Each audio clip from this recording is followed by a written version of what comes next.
Hi. So today is February 22nd, 2023, which means that it's been 10 years since we came out as trans. So we wanted to make a video for today looking back at the past 10 years and, you know, talk a bit about it. So let's do that. Let's go back to the beginning, which actually we have to go back a bit further than just 2013. So, growing up, we never really fit in with other boys our age, and around, when we started to like get to our teens, we started to try and figure out why that was. That we were not really the same as these cishet dudes that we grew up alongside. But we didn't really have any idea what this meant. We didn't really have any idea of like what our identity was. So like we tried to figure out like maybe we were gay, maybe we were asexual, bisexual, like the few queer identities we knew about, we we wouldn't say we tried them out, but like we considered if maybe that was it, but it didn't quite, like the puzzle pieces didn't quite fit.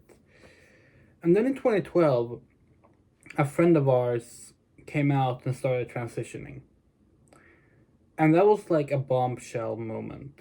Suddenly, a whole new world opened up for us because we had never really realized that you could transition. Like, technically, we knew what trans people were thanks to transphobic comedy and transphobic horror films that we had watched growing up, but like we'd never met someone who was trans. So it didn't really exist as an option in our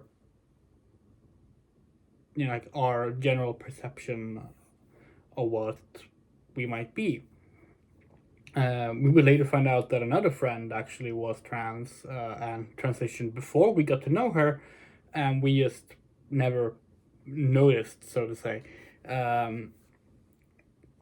But we spent the rest of 2012 pretty much knowing we were trans, but not sure how to like break the news to friends and family, worried what like the response to it might be, etc., etc.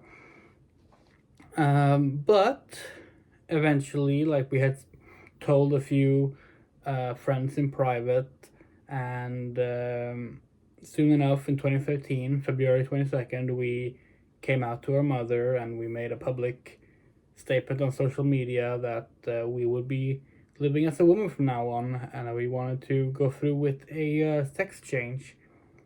And yeah,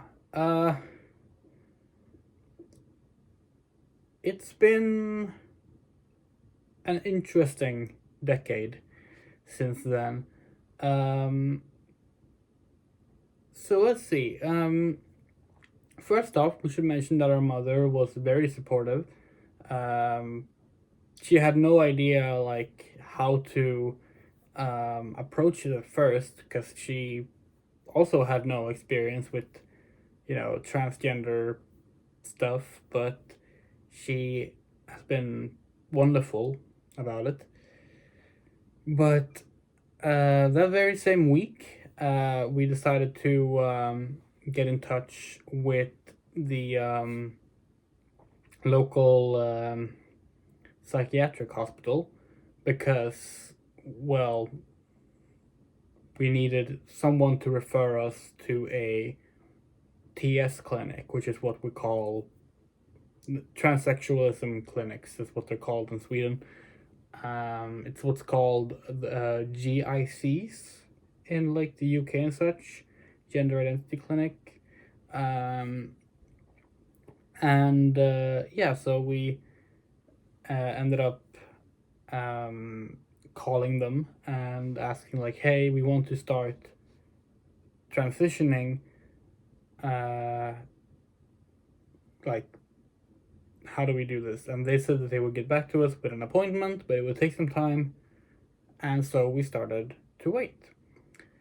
And in the months that followed, we started trying out names. We started, buying women's clothing. We started trying to figure out how we wanted to present. And it was a bumpy ride.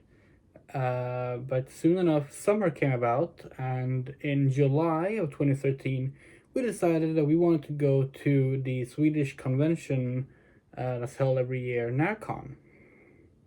Which actually starts this week as well, NärCon Winter. We're going there as well, but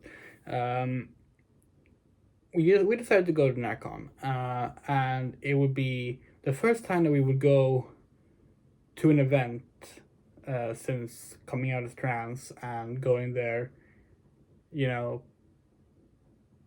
seeing strangers and presenting as a woman, and it was scary. It was very scary, not least of which because, like, the week leading up to NärCon, we had been watching anime with some friends that we had a podcast with, and we were watching an episode of Genshiken second season, in which a character that is arguably trans, or at the very least like a cross-dressing character that's easy to read as trans. She is staying over with the other girls of the show. They're having a sleepover, and one of the girls effectively like decides to like peek under her skirt while she's asleep, and that hit us really hard, because at Swedish conventions, you generally tend to sleep in sleeping halls, giant sleeping halls where like hundreds of strangers are sleeping together. And we were about to go do that for the first time since we started presenting as a woman. And the idea that someone would feel that they had the right to sexually harass us like that was scary. To the point where we almost canceled our trip, but we ended up going, and we're glad we did because we had a great time.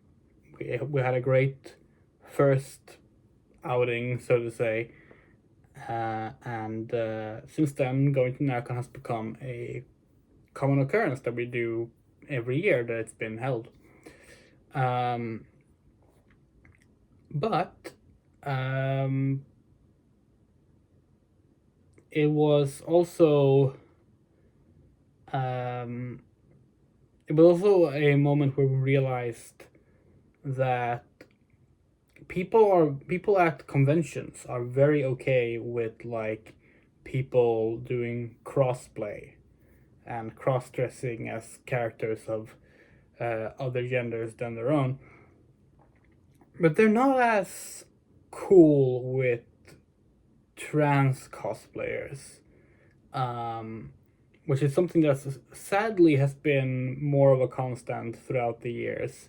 Like, we get more side-eyed cosplaying girls than a cis dude crossplaying girls and making that the big deal, that like, hey, look, I'm pretending to be a girl.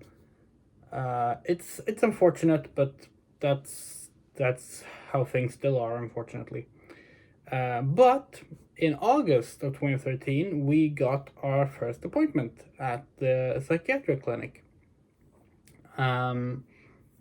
And they told us there that like we had to start with what is called real life experience, which is living as a woman in public, something we had already been doing since February, but they wouldn't count that. They would count from that point on instead.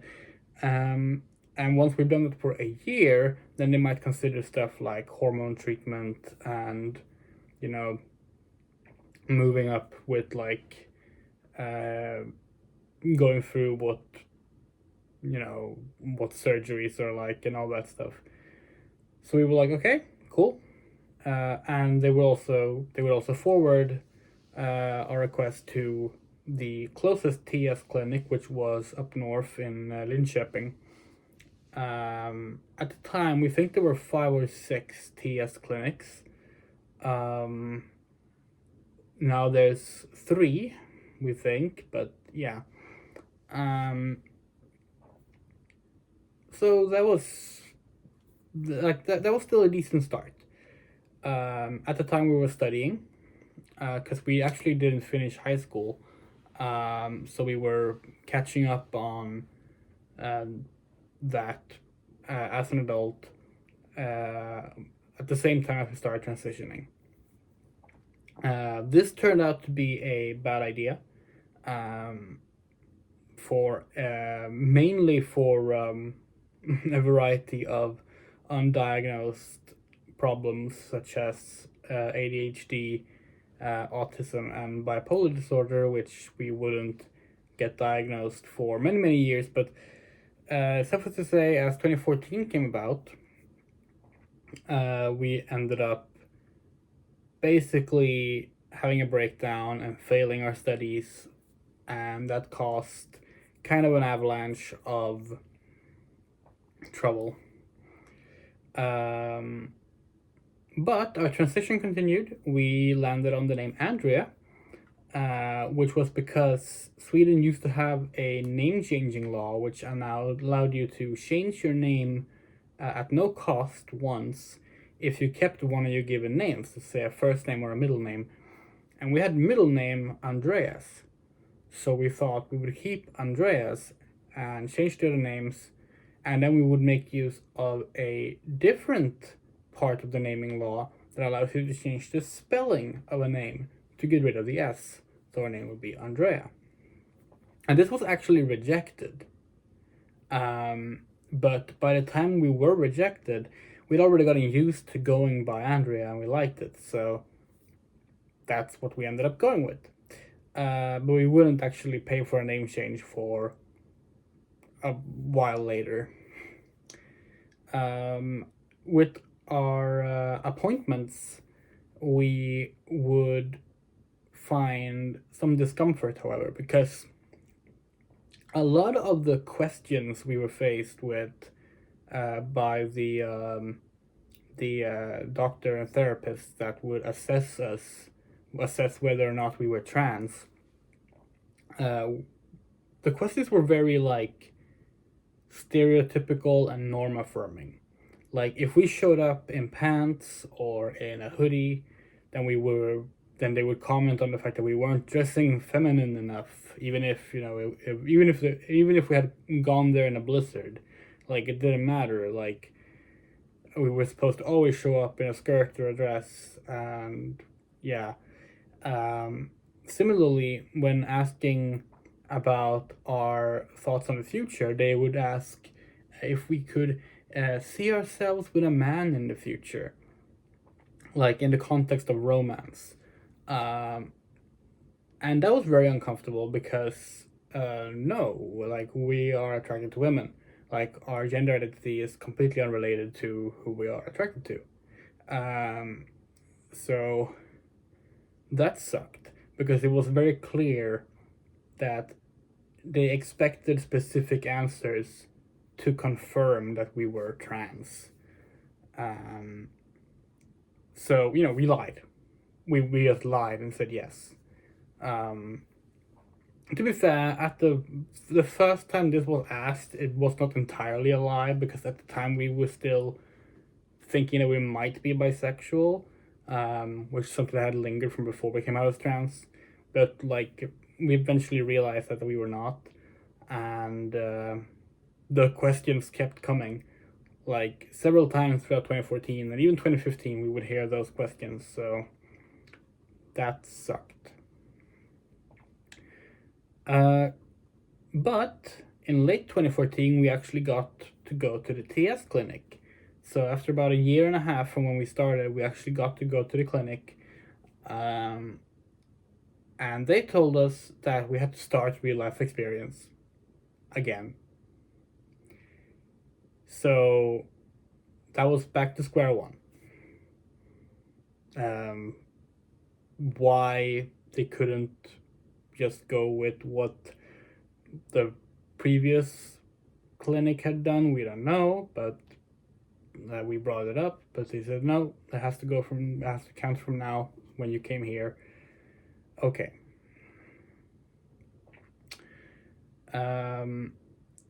So 2015 comes around. We've been going here. We've been going to the TS clinic back and forth, traveling, 3.5 hours by bus to Linköping for short appointments and then back. One time we had to bring our mother because they wanted to ask her about her a bunch of things. And it was mostly just repeating the same stuff over and over again,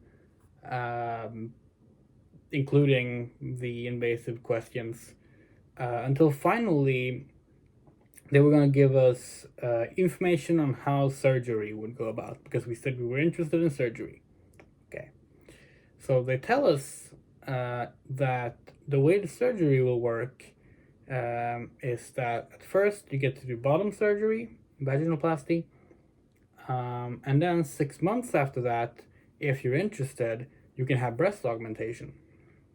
But they want to wait 6 months so that any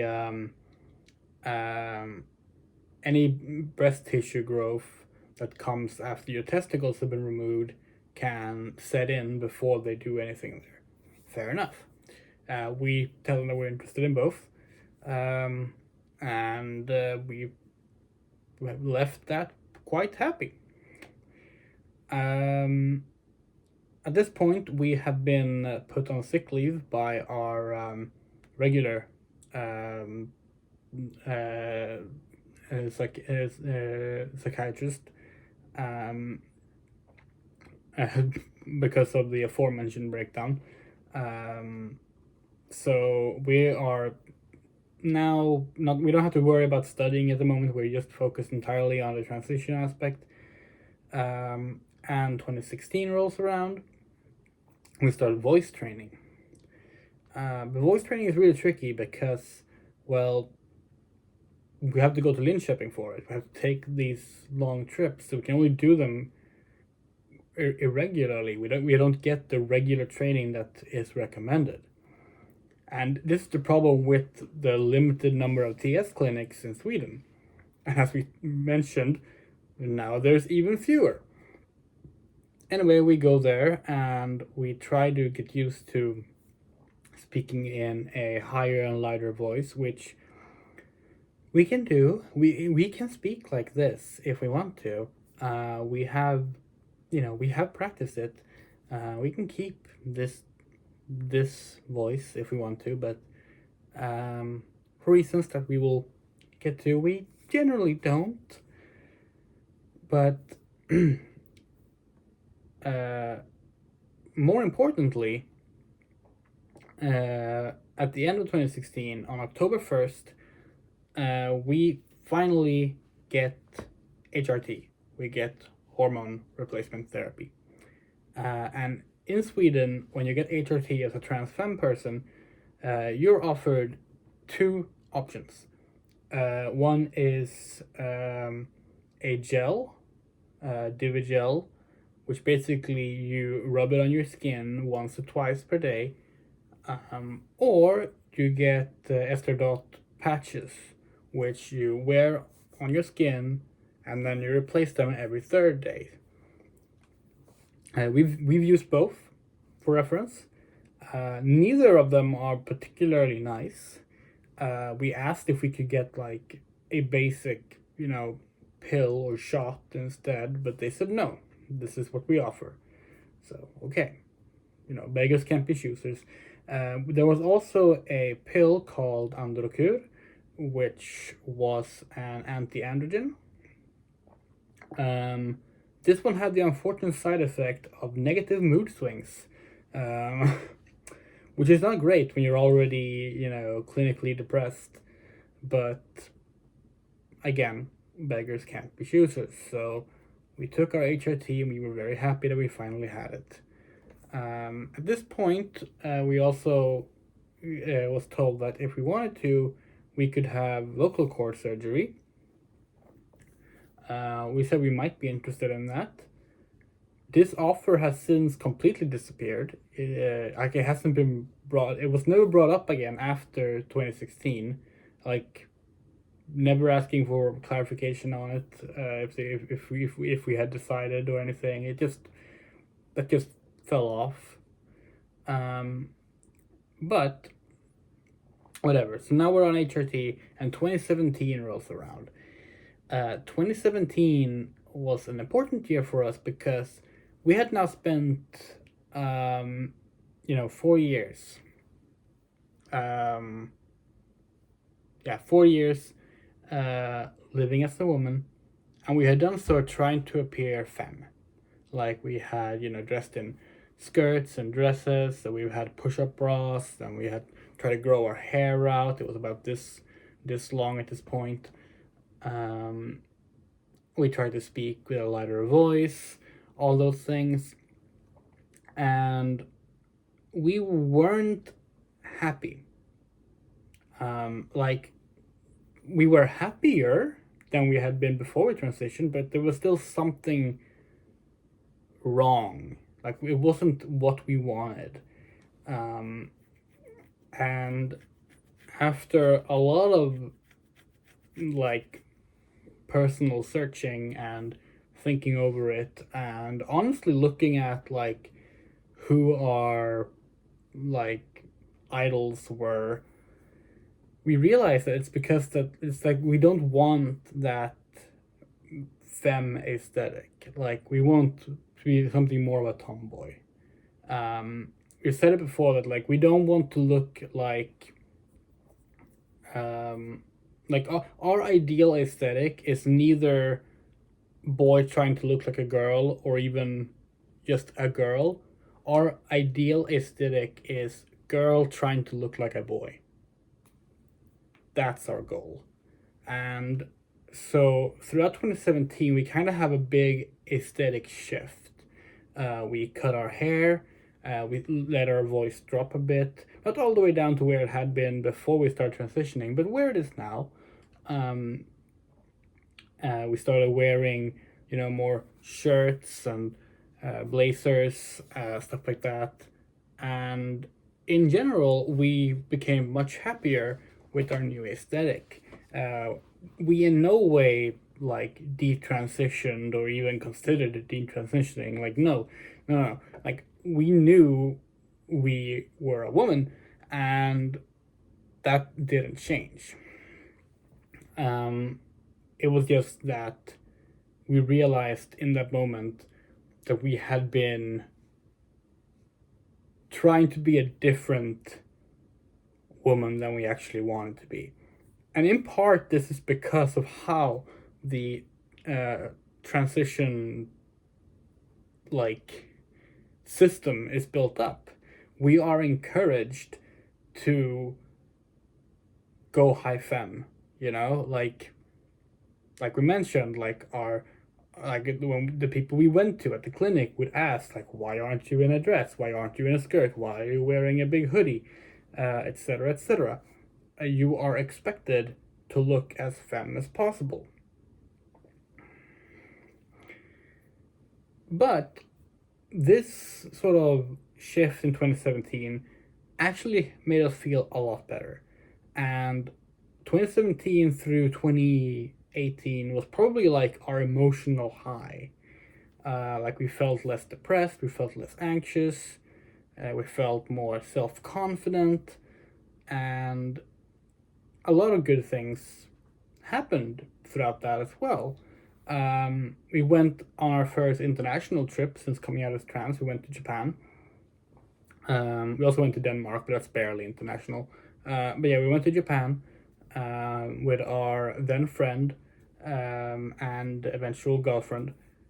and we had a great time. Come 2018, started dating said friend, which became our first relationship since coming out as trans. We officially had our name legally changed to Andrea, and we moved in with our then girlfriend. Now, this was all great.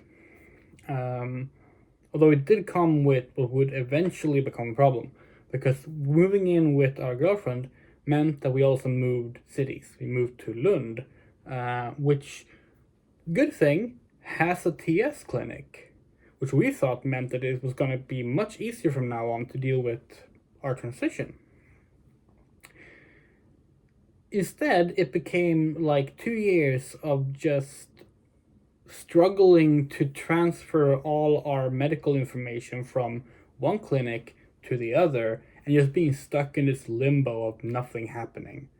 So 2018 and 2019, nothing happens.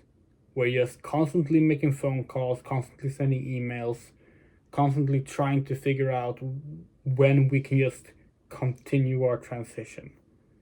It's really frustrating. So, 2020 happens. Now, obviously, one very big thing happens in 2020, but pandemic aside, 2020 was actually a year where some development kicked up again for our transition.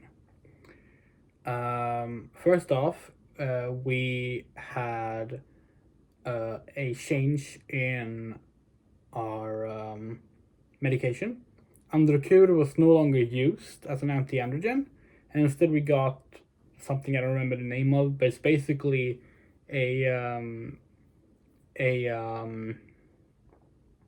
like it's a syringe that you take every 3 months, that more effectively lowers your androgens, and yeah, and it doesn't have the negative mood swings, so that's good. The problem is it's a whole lot more expensive. We're talking at the time like a pretty sizable portion of our income would go just to that.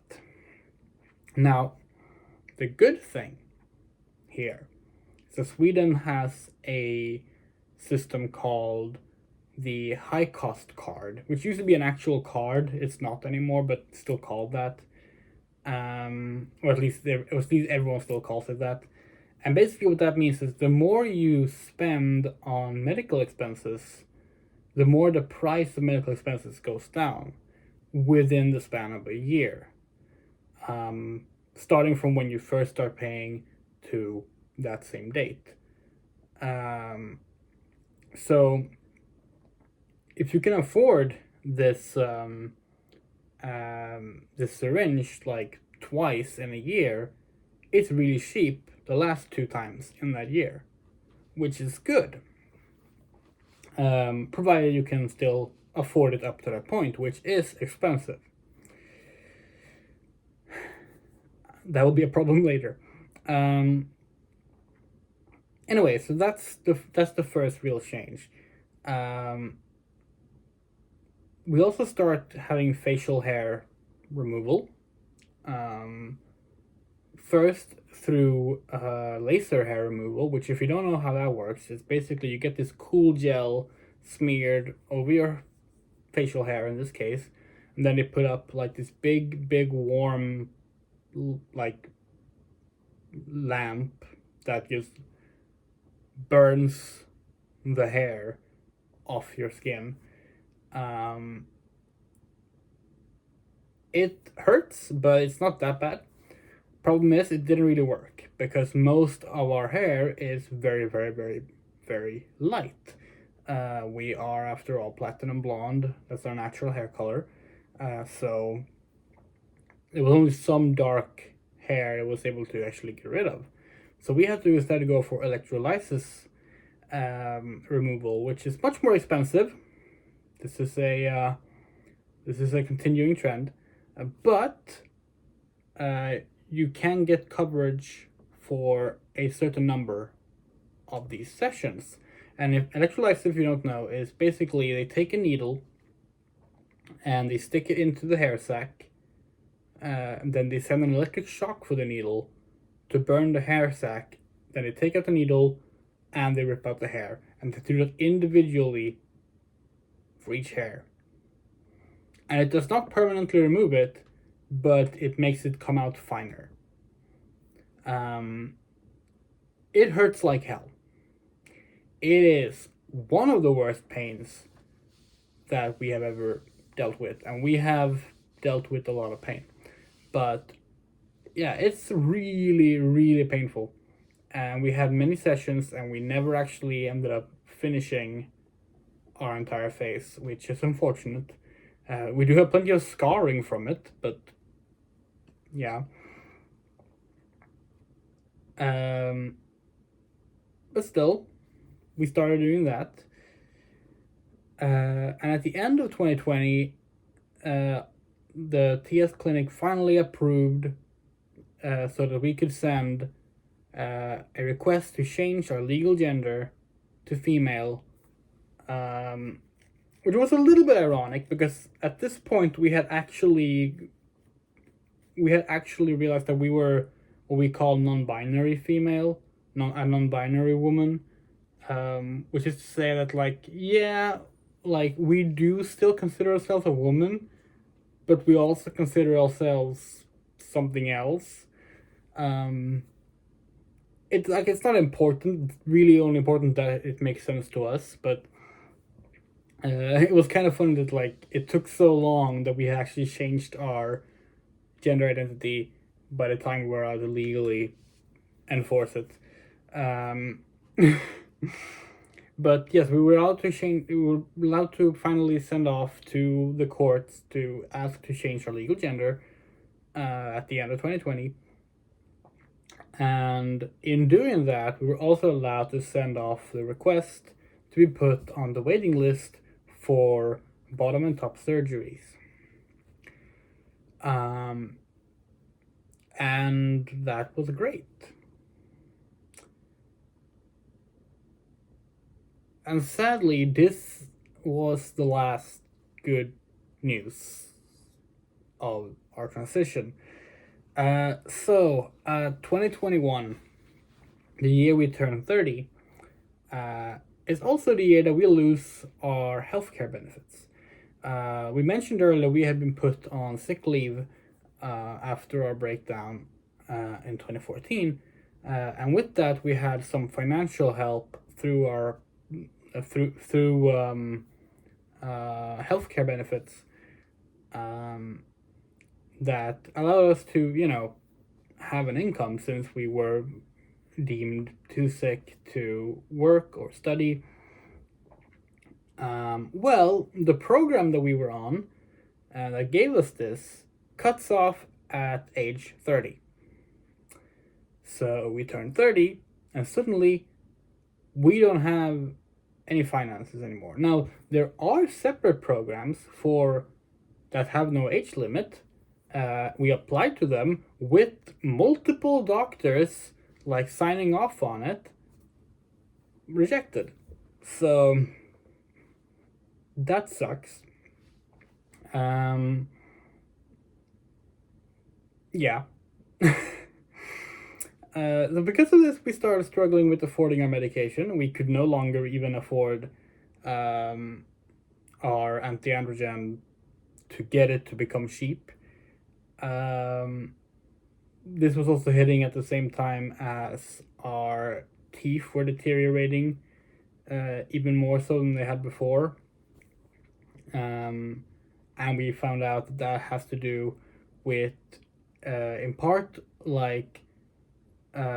some chronic illness going on with our body, which is the same reason why we're constantly tired and we have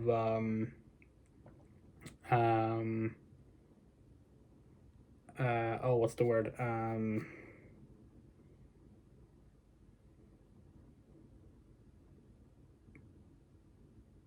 well, iron deficiency and anemia, um, as well as our antidepressants that we've been taking for, the past 6 years, apparently having directly contributed to our teeth falling apart.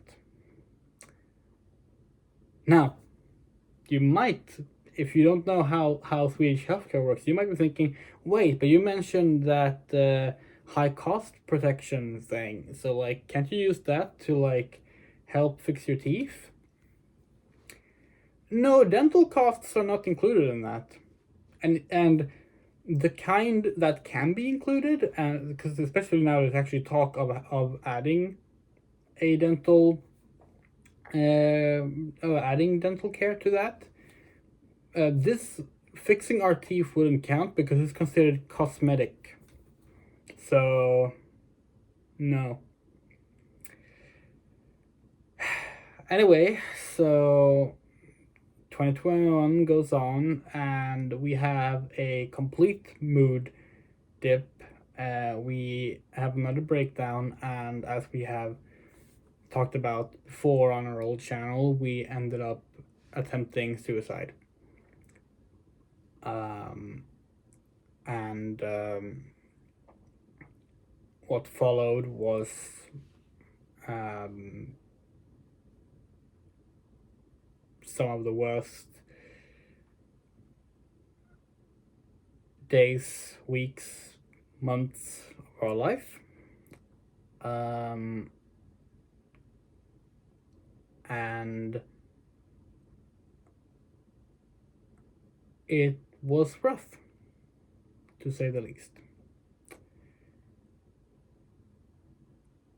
We also ended up breaking up with our girlfriend, although we're still friends. We're still very good friends. We're gonna meet each other tomorrow. That's gonna be fun.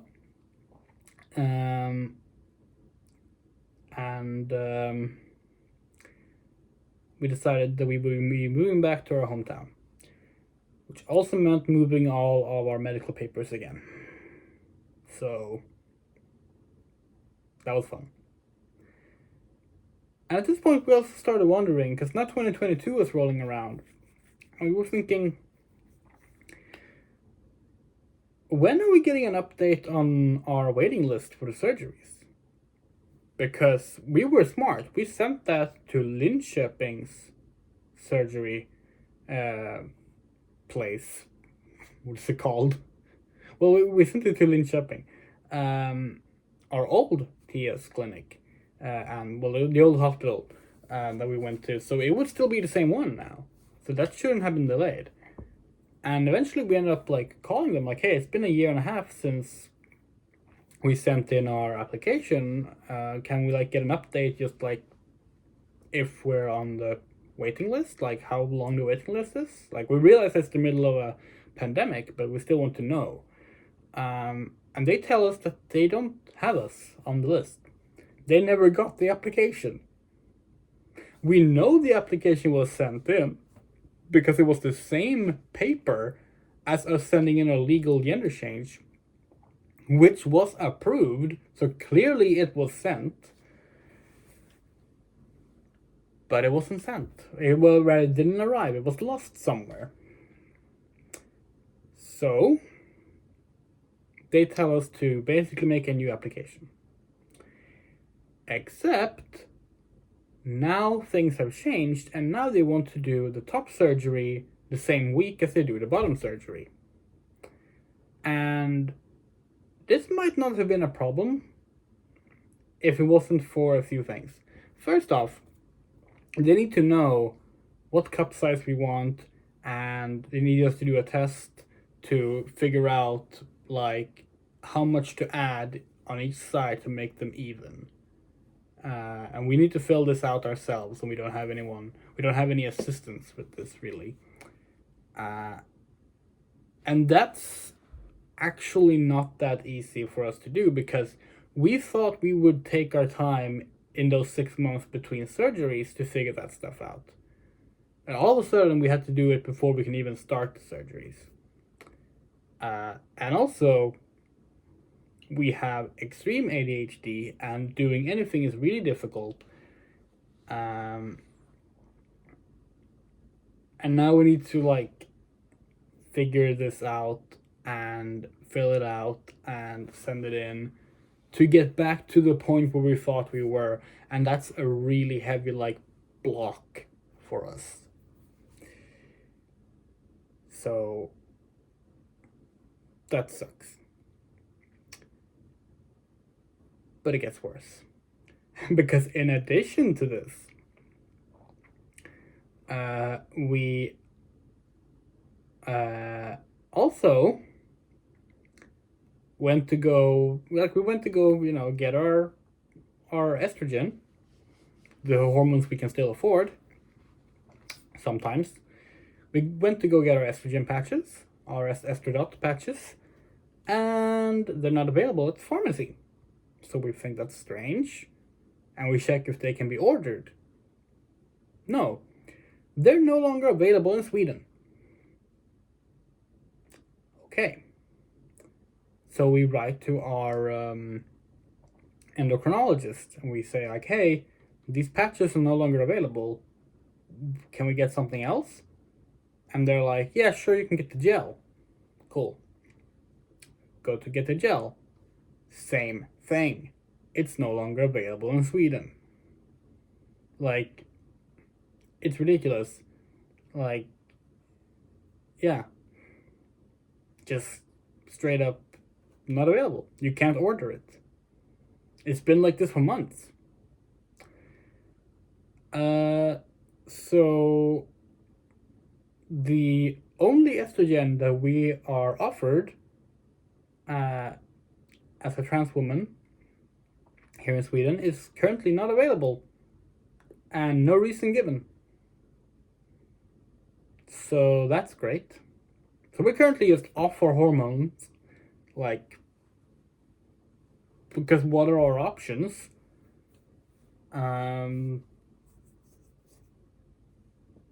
Yeah, it's not great.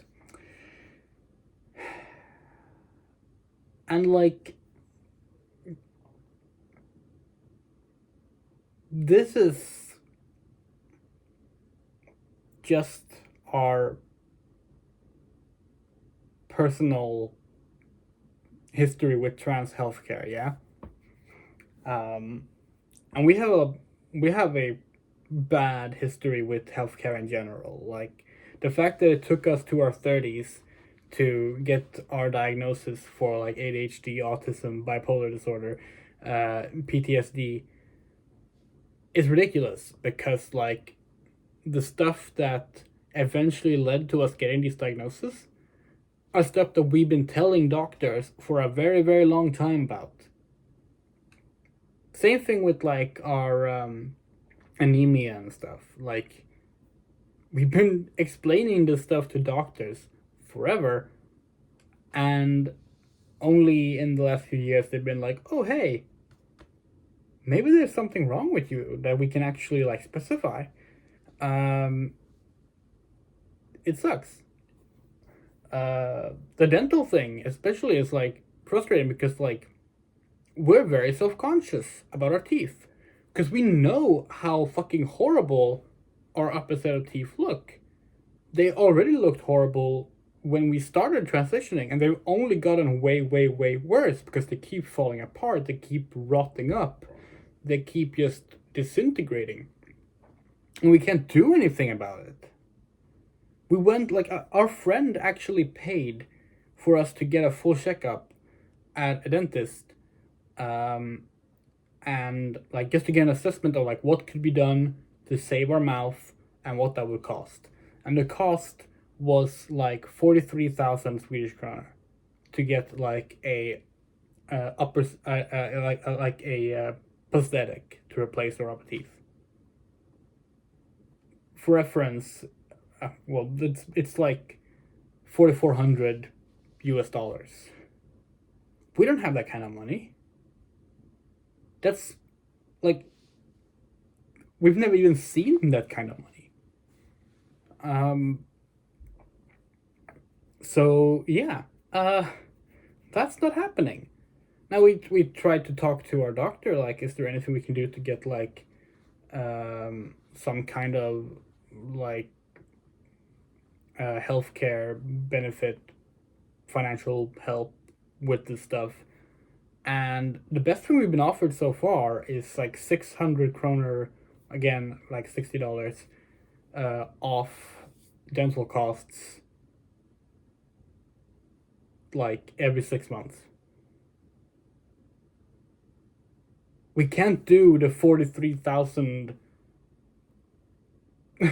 prosthetic in 6 month segments. That doesn't work.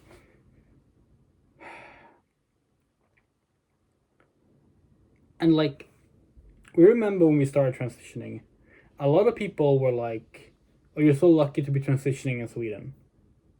It's so good there."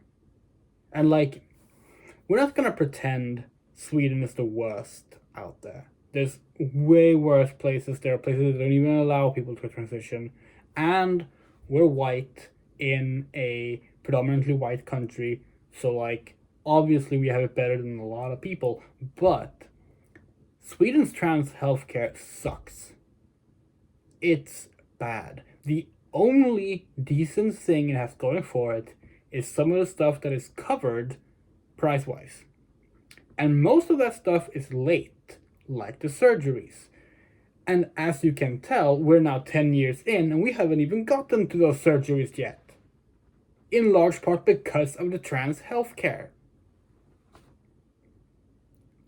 And it gets worse because as we mentioned, we have half as many clinics now than we had when we started. And there are few people working at those clinics. They're struggling with staff. They have fewer hours, fewer appointments. They get less money. The waiting times get longer. And the people working there, a lot of them, honestly, no disrespect, but they are not equipped to handle trans people. A lot of them do not know what trans people are like, it seems. And like, it's seemingly just gonna get worse too, because like 2 years ago, the Swedish government was going to like vote on bringing in some kind of self-ID law for trans people, to make it easier for trans people to get their gender legally recognized and to, transition. They moved that up. They didn't block it. They moved it up to be dealt with later. And then a year later, there was an election, and in that election, we went from a center-left government to a far-right government. So, guess how that will go? The people currently sitting in government, many of them are vocally anti-trans. So, like, that's not gonna go well. And throughout all of this, throughout all these 10 years, throughout the shit we've been getting through the trans healthcare, like, we want to make something very clear. We do not regret transitioning. We do not regret coming out. If 10 years ago you would have told us that in 10 years you will still not have surgeries, you'll still be struggling with getting your hormones, we would not be able to handle that. We would likely off ourselves. And we say that as someone who is suicidal. We're not speaking hyperbole here. We would have tried. We would have attempted suicide if you told us that in 2013. It shouldn't be like this. But now that we're here and we're alive, we've survived this far, we don't regret it. We're gonna keep going. And in the end, it's because none of this matters outside us being ourselves and being allowed to be ourselves and getting the chance to live as our best selves.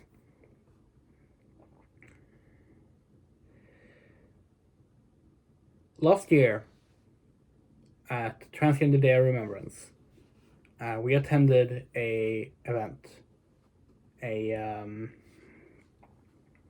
where we, read out all the names of those we had lost in the past year, and we made a speech. We made a speech talking about how we made a speech talking about like the various legislature going against us, the political efforts in Sweden and elsewhere going against us. We told everyone in the crowd that like our name could have been on this list right now because like a year ago we attempted suicide. And we read the names and we left the stage and we felt that we had done a good speech. A somewhat confused and rambling speech, much like this video, but still we were happy with what we had done, and we went down and we lit candles, and after the event was over, we got a message from the people organizing the event that a mother from the audience had sent them a email or something asking them to thank us for the speech because it resonated with her, and more importantly it resonated with her trans child. Seeing us talk about our own experience and how it affects how everyone else has been affected by the world's systemic and societal efforts against us, and the fact that we were able to do, like, still keep on and be there meant a lot for them. And we don't know this mother or their child, but it was really heartwarming to be told that. And we think about that a lot, because when we look back at these 10 years of so many obstacles, so much needless bullshit, just reaching one trans child and their mother in the audience at that event, it fucking makes it worth it, right? Like, if we can instill one person with some security that in spite of all the bullshit, we're still here, then it's worth it.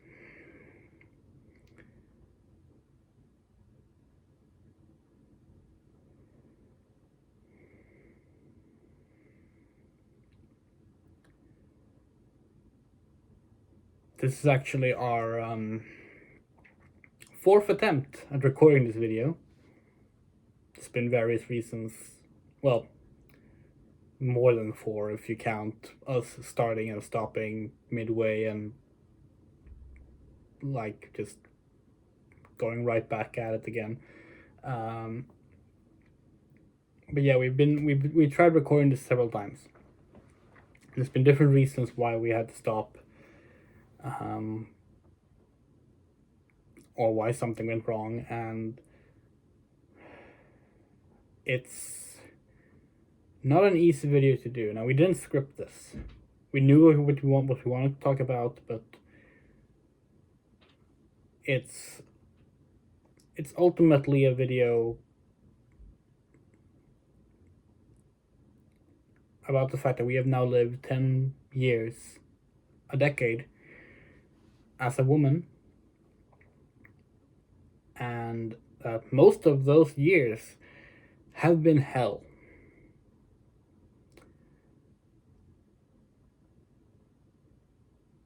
And yet, there's no way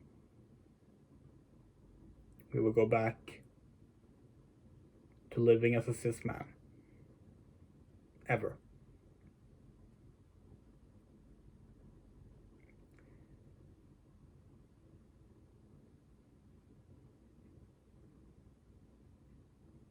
Thank you so much for watching. And here's to more positive videos in the future.